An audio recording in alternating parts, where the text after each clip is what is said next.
Hey everybody, today we're going to talk about climate change. So this is a response video to the Climate Change 101 with Bill Nye on the National Geographic Channel. So here, let's see what Mr. Bill Nye has to say with his engineering degree. We hear it so much that it feels like a buzzword, but it is far from it. Climate change is real and a serious issue. First of all, climate change is real. The climate change the climate does change, and the reason why it's a buzzword is because you changed it from global warming to climate change because there's such a negative perception of global warming. This was just a trickery of words. So, okay, let's just accept that you guys didn't do this and move on.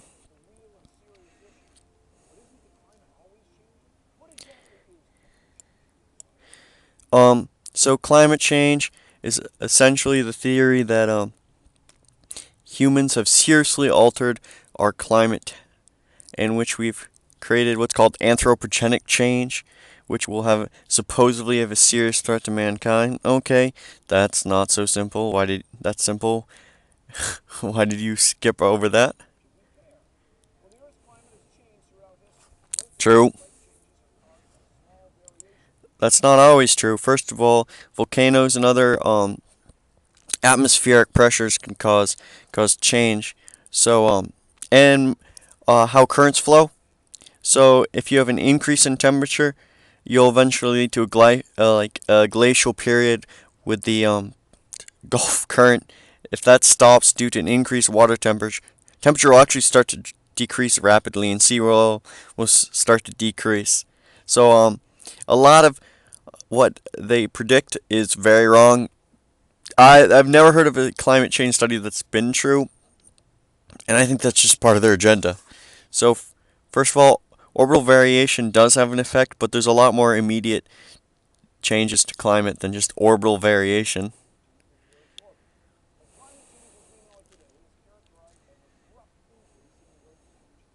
There hasn't been an abrupt increase. There's been a 0.8 degrees, and you always see this graph from 1880. They don't want to actually show you the rest of the graph because this is actually not the most sudden increase in history, and it's not that unusual. And we've had a series of other warm periods during human history, such as the medieval warming period and the Roman warming period.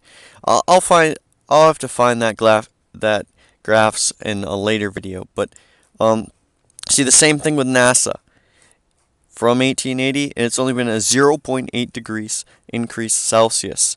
And the vast majority of this so-called warming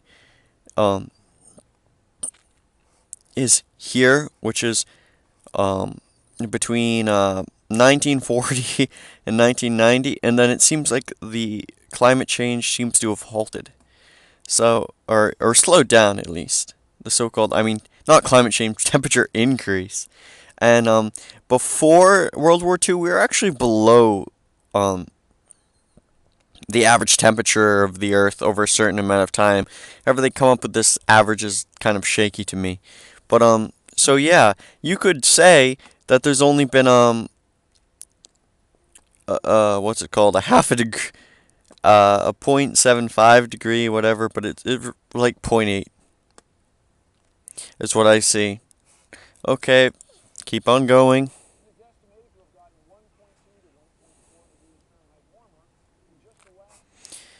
Please use Celsius.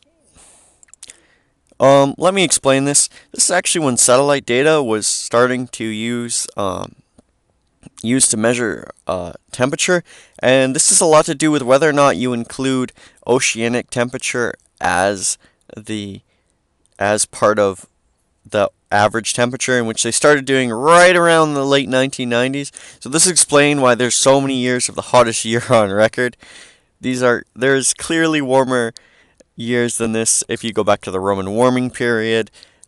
We actually do not have that accurate of measurements before 1880, and even pre-satellite, it's not extremely accurate, because before it was just mercury-based thermometers, and we can't have mercury-filled thermometers all over the world, so we use this idea that areas will have similar temperatures, which is actually not the case. And you can see this in your own state, where you see parts of the state have different temperatures.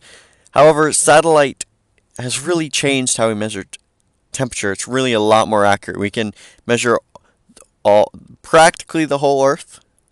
So before, it's not accurate. So this is really a useless statistic.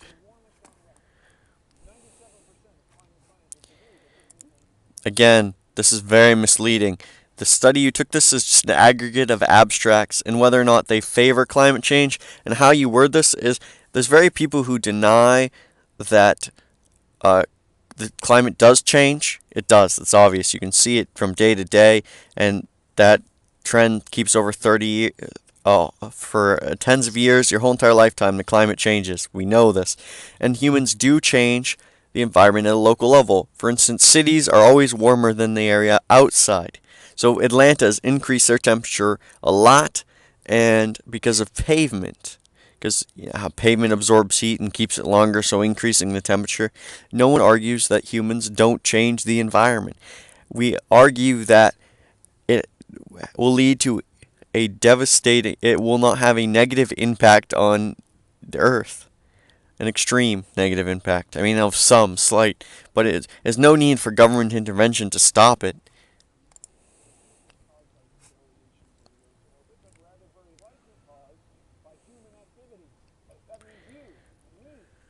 Since the Industrial Revolution, we have come a long way. Humans built airplanes, faster cars, developed remarkable technology, and learned how the natural resources around us can be used for our benefit. Although this has led to wonderful inventions and advancements, like the device you're using to watch this video, or the ability to take a plane halfway around the world, it also means we have increased our consumption of natural resources and we released a lot of greenhouse gases. Well, why don't we build nuclear? Every other form of alternative energy other than nuclear energy or hydrogen fuel cells is very inefficient and will not be able to replace fossil fuels. That's just a fact. And however, you don't want the only solution. You want your solar panels and your wind power and your dams, but you don't want dams. That would hurt the fish. So what do you want? You want what, us to become cavemen? Because you actually can't produce your solar power without oil. Okay. So let's talk about real solutions. And we don't need the government for this. That's the first thing. So let's say climate change existing. We do not need a large government intervention into the economy in order to bring about renewable energy. You can use capitalist forces to make sure that the planet will be saved. Because as soon as people experience a negative impact, they'll do things to fix it, rectify the situation. We're not idiots. But in excess can be dangerous to our planet. Modern human activities have increased the release of Notice the nice fiery graphics to make it look like the end of the world is coming. because we have stepped up our demand for burning fossil fuels. That's not true. The demand for fossil fuels will decrease. Um, it seems to have peaked in the Western world, um, and then it's increasing in the developing world, but they'll hit the same wall eventually. Fossil fuels are necessary for the development of economy. The fossil fuels have lifted more people out of poverty than any government program. The composition of greenhouse gases. This actually is very untrue. The biggest greenhouse gas is actually water vapor. Carbon dioxide is just a very small portion of the atmosphere. Heat radiated from the sun. The more heat we trap, the warmer our planet gets. As our planet gets warmer, we begin to Again, it's water vapor. feel the effects. One of climate change's biggest victims is our oceans. Oceans regulate the Earth's about 50% of the Earth's climate. That's true. Climate change is Warm water will increase oxygen production due to algae blooms. Although a warmer ocean might seem inviting to a beachgoer, it actually has devastating consequences for supporting life at sea. One of those consequences is ocean acidification. Uh, Ocean acidification's only increased 0.1 8.1 degrees, right here from 8.2 to 8.1 fall in pH levels. This is only not very insignificant. It makes it a little more difficult for microscopic organisms to build the shell. However, they are adapt, and also ocean acidification is not uniform across the ocean, so some areas are doing just fine. Thank you, Bill Nye. It's one of the easiest one to fix, too. pH levels are really easy to change. A higher acid content means calcifying species, like oysters, salmon, whales, are at risk, putting the entire ocean food web at risk. This is bad news for the buoyant species relying on the ocean as a primary source of protein. Climate change has also caused the sea level to rise. Just in the last century, There's actually been a mysterious drop in sea level recently. Just point that out. I couldn't find any data past 2011, and there's actually sea level rise is not even, so some areas will actually benefit from melting. The melting glaciers, primarily in Greenland, has actually increased the sea level in a lot of the northern hemisphere. these sea levels have risen at such a fast elevation that the rate in the last decade has nearly doubled. Sea levels have risen because as the ocean gets warmer, it swells. On top of that, glaciers and ice sheets are melting. An article on Uh, on an aggregate, but in some places they're increasing. And just recently, Antarctica, it was 2014, had the largest ice sheet it's ever had before. 36 cubic miles of ice between 2002 and 2005, and since 1984, each year on average, the Earth has lost 400 billion tons from its creation.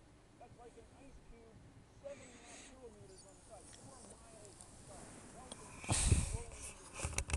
When all that ice melts, it fills up our oceans, and just like filling up a bathtub, the shores can't hold all that water, and coastal regions get flooded. Yep, that does happen sometimes. They do get flooded, but is that a direct result of climate change? I do not think so. Um, if you can give me some evidence, other than saying that currently 6 inches does not flood any major city. You shouldn't build a city below sea level like New Orleans anyway. And sea level has been increasing for the past something 200 years. It's not consistent either. Troubling signs of climate change are increased extreme weather events. NASA said there's no correlation between this. This is just not factual. Natural disasters like floods, tornadoes, and deadly heat waves are more obvious to humans because of their immediate impact and their sharing of the images in the media. Climate change, as we know it today, is changing our Earth's overall temperature with massive and permanent ramifications. I disagree with the massive and permanent ramification. So, thank you guys for watching today. The rest of the video is not as important as the beginning. So to reaffirm, I believe in some climate change caused by humanity, but I do not think it will cause massive and permanent ramification that will somehow destroy the Earth magically. Um, no climate change prediction has been right, so I don't think we have to worry. And if they would reduce regulation, assuming it was real, then the open market could fix the vast majority of the problems that they believe have been created due to the consumption of fossil fuel. So thank you guys for listening. See you next time.